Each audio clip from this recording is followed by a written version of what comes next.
Okay, we're on our last one. I did pull this one out, but I didn't have any more slate. I didn't bring up enough. So I said, you know what? It feels pretty good. It's nice and thin. I'm sliding it back up in. So that's what I did.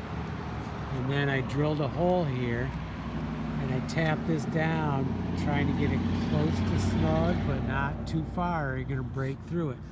So here's a little trick. I might have mentioned this before, but I just couldn't remember. So I lay this on here and hit it with my hammer on that end there so that I get a little dimple right there.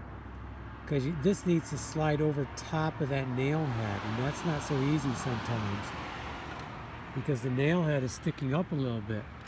So you see how it's going to line right up there, and hopefully this will go over top of that. And then we'll go up into like right there, so the only white we'll see is in this little strip right here. So this is tricky.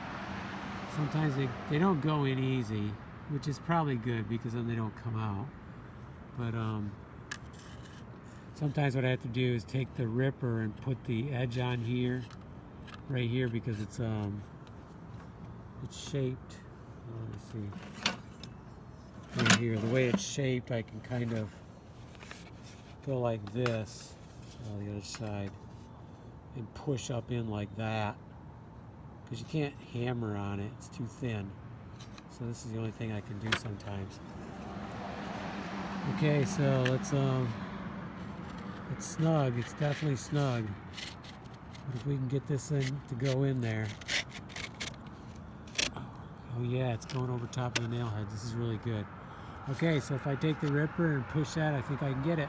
And then we're done with this bad spot right here that got hit by the tree.